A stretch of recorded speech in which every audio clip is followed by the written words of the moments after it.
eish ukhumbula vele bengigweba ya bengitshela ukuthi sigweba 10 years direct imprisonment. So eish bathi ngihlale phansi ngazizwa ngiphelela amandla kodwa wasibamba ngaqina bathi ngiphela amandla bebe ngitshela ukuthi simnikeza 10 years usejele. And then khumbula umuntu beka-translator at the time bengasamuza nokuthi uthini ngoba ikhanda lami bengathi liyaduma isula kahle kahle.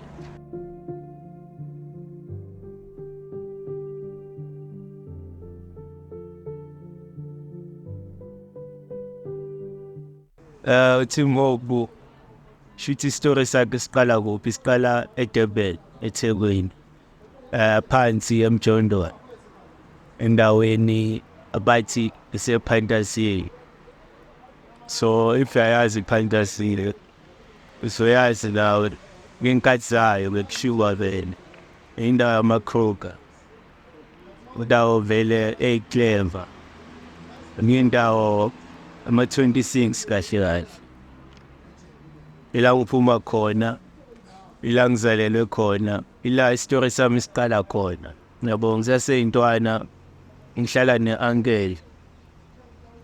Shuthi life bingekho grand bengihlala ne-uncle. Ngangithola. Bingekho grand ngagcina sengiyithola ngenzani. Ngenza izinto ephuma endleleni. Cause ngisaseyintwana bengenza i-shoplifting. Yenza i-shoplifting. I-crime kahle kahle ngithola 1999 bengiqala ukungena evenini amaphoyisa, police station. And then kube nje into from 99, 2001, 2003 up until 2004. Ngithola where I was actually arrested for the first time via the Westville Juvenile Center at Durban. So yeah. So 2004 bengiphuma ejele ngisaseyintwana ngiphuma ngithi no ikhaya ngiyayiyeka ngikhathele ikhaya ngifuna ukufocusa ku-music ngithola. So that is when ngiqala no-music ngo-2004 push music up until 2006 bengihlala ne-uncle nge-2006 shuthi malume angixoshe, he kicked me out. Bekangikicka out, that is when ngivaya ngiya eMlazi. So eMlazi yeah, eMlazi ngihlalile nakhona don't push music ngitshela ukuthi naku ngisafuna ikhaya up until ngiza eJozi ngo-2007 ngifika eJozi ngifika eSoweto nje bengifika eSoweto luckily ngibe nenhlanhla ngahlangana nomuntu isitori sami bekasi-understanda asiza isitori sami ukuthi ngubani futhi kwenzani ngempilo kami then ngiphuma kuphi and ngifuna ukuya kuphi nge-life. So yeah, that is how ngifika kanjalo eSoweto. And bengifika bengekho easy yabo, phuma eDurban ngiseSoweto ilanguage angizwa kahle angijwayele, but ngajusta kancane ngaqala ngafunda ikasi eSoweto ngafunda neJozi. And that is when ngibamba nama-piece job esayidini, ngibamba nama-piece job. And then that is when futhi ngiqhubeka ngibhizi ngenza music on the side up until 2009 la ngihlangana khona noZola 7. So umzolisto at the time bekane-company which was called Ikuluva Entertainment.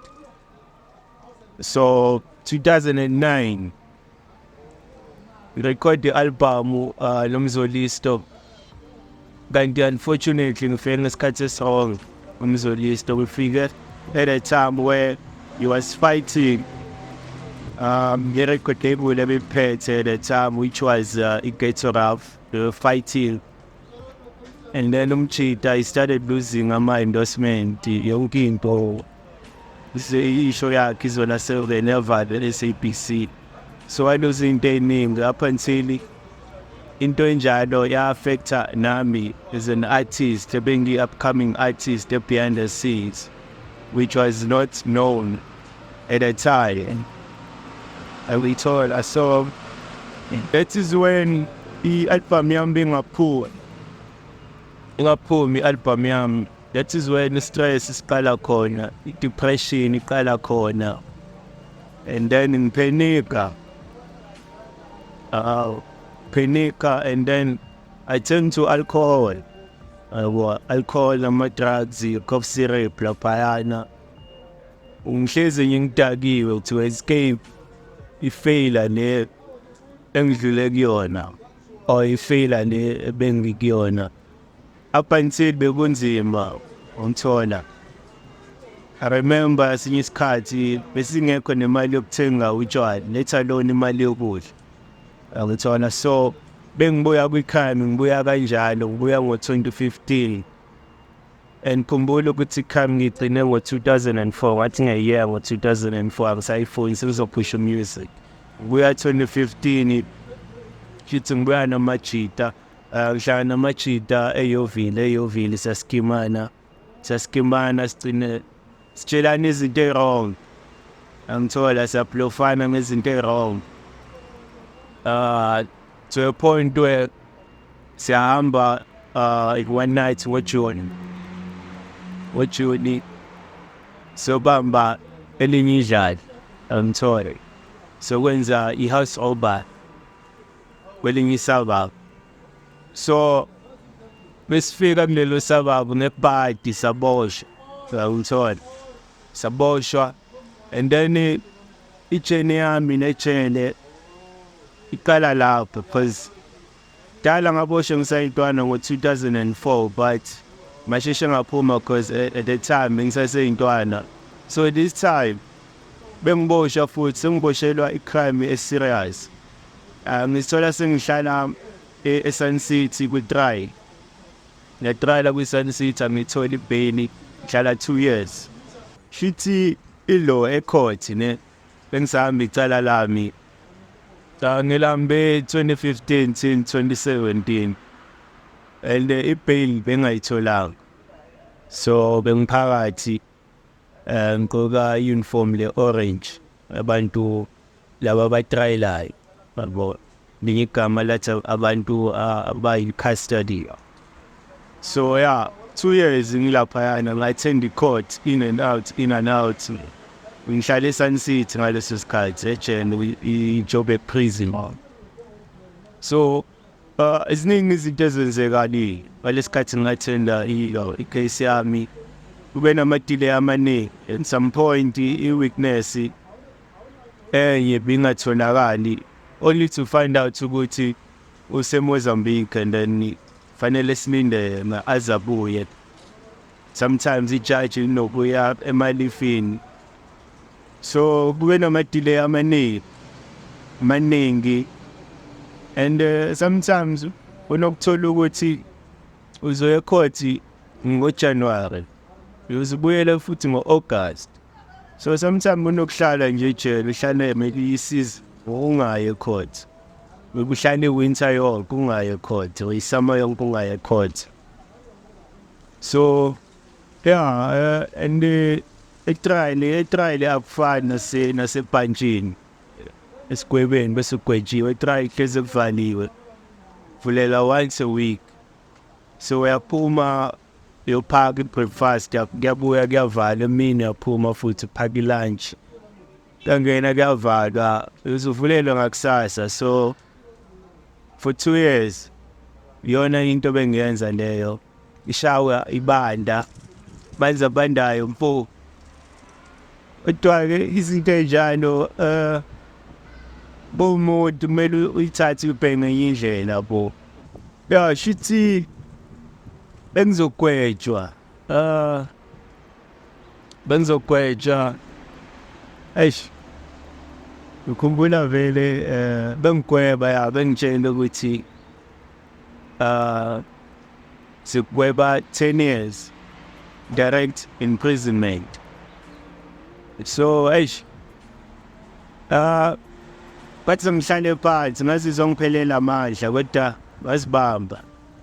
basibamba ngaqina, wathi ngiphela amandla. bebengitshela ukuthi sikunikeza 10 years usejele. And then ngikhumbula umuntu beka-translator at the time. Bengasamuzwa nokuthi uthini ngoba ikhanda lami bengathi liyaduma, isula kahle kahle. And bengiphuma ebhokisini bese ngisithupha lapha. Shithi bosa-attenda usithupha nge-black. Then bese ugwetshiwe usithupha nge-ink le-red. So abokubona manje i-ink isishintsha sesithupha nge-red. And sikangena emqondweni wakho ukuthi usune-criminal record. Yabo impilo yakhe isiphelile kahle kahle. Ilife yakhe isiphelile. Bengehla vele ngihamba kancane yabo. Ngihamba kancane lapha emgodini. Ngiyongena phansi. Inyembezi sikhona. Inyembezi sicwela amehlo yabo. Kodwa-ke asithathe isigwebo sakhona, ngangasiphikisa ngasithatha njengendoda. First day benzima ngikhumbula ngoba e-trial besigqoka u-orange, so e-trial ngoba besigqoka u-yellow, sekusugwetshiwe i-uniform yashintsha nayo seku-orange. Yabo yathuka. Khumbula bengena lapha e-Sun City ngihlangana emunye ubaba, angazi ukuthi una 20 years lapha e-Sun City, so enoyathuka ukuthi sengihlangene nabantu abanesikhathi esikaka besejele. So i-first day bingekho nzima kakhulu ukuthi nje ukuthi ugwetshiwe, lonto leyo bingakangeni kahle emqondweni. Kodwa-ke bofika phakathi amajita upgrade angitshela bafethu nafika nigwetshwe namhlanje i-procedure ikanje kwenziwa 1 2 3. If kunento understand uyabuza, but kunento ekuthiwa emaselini kunento ekuthiwa u-cleaners or i-cell monitor, umuntu obuye isiboshwe kwisona siphethe i-cell. If maybe unenkinga ubuza yena, if maybe ufuna ukufona ubuza yena, izinto kanjalo nje. Uyena okunikeza umbhede ithoke uzolala lapha kanje nakanje. So bingekho nzima kakhulu ngoba mina already bese ngiphuma kuphi e-trial. So bese nginayo le experience nyalo ngikwazi ukuyiphatha, unlike umuntu ophuma ngaphandle ongaze angene ejele bavesana bamgweko kwathiwa ehla. So I think abantu abanjalo yibo ababa ne-difficult time kakhulu nje. So for me it wasn't that bad ngoba bengingena futhi ebhajini esikwebeni. Hlangane nabanye abantu bengiphila nabo kuphi e-trial next door. So ngoba i-Sun City ine-trial and then inesigwebo zi-next door. So umuntu obuphila naye ngale trial phela uhlangane naye futhi ngale sigwebeni. So bengekho nzima nje kakhulu. Before ngiqala ukuthengisa ejele izolo kwayi airtime nezinye izinto engizisho kwi-TV. Shithi bese ngihlale one trial ngiyabona kunzima, ngithola. Ngiyabona kunzima ngoba esedeni bese ngo-cleaners. Bese ngihlala isikhathi eside e-trial to a point where ngu-cleaners. So e-trial e-Sun City into eyenzekayo if u-cleaners, and I'm sure esenzeka namanje, bengena umuntu omusha eselini or new one. Lo muntu loyo ngaleza sikhathi ngoku-2015 wenzani ukhokha 50 rand but then 50 rand and then umnikeza umbhede o-available, umbhede one-space ilala khona. Bengena omunye kanjalo 50 rand. Shithi bengenzani mina ngisave labo 50 rand labo up until ngithengela intsangu yami ejele phakathi. Then leyo ntsangu leyo ngiyenza ama-box amancane. Wangithola ila ngiqala khona ukuthengisa ejele. Yabo nami ngikwazi ukuyiphilisa ejele, ngisurvive kanjalo. I think isikhathi eside. Wangahlupha abantu bangaphandle, visit ingayitholi, ngena stress, ngena ndaba, yabo, ngoba bengiyiphilela ngindlela yami. Ama-privilege okuba i-cell monitor, yathini, asimple nje ngoba njengoba ngishilo before, if umuntu angena u-new one, imali iza kuwena, angithola. Izinto ey'ningi ziza kuwena. If ngena maybe ama-cosmetics, abantu eseleni, insipho, yonke into, uyabanikeza. And then okusalayo kwakho, if umuntu obhemayo, lokho kusena khona ukutrade, ukuthengise, uthole ugwayi, yabo. And then ba-close futhi namaphoyisa asejele. Uyazi-ke if u-close namaphoyisa asejele, which means into zakho zingena easy, noma yini alifunayo. Phone izongena easy, noma yini. Into nje izoyishaya, zizozenzekela izinto. Yonke into izoba easy. Shithi umthetho bengu-join kahle ngoba into ebengisuka nayo eDurban, but from ngaphandle. La ngiphuma khona ePhantazini. Ngikhule ama-footman engikhule under wona bekwabantu be-in and out Westville, bama-26. Shithi nombolo besikhuluma nje ngaphandle, yabo. Bebenokungitshela sinye isikhathi ukuthi okay, boyi-26 ubehave kanje ngakanje. So bese ngisejele inombolo, angizange ngibe confused kakhulu ukuthi kumele ngijone yini, kumele ngenzeni.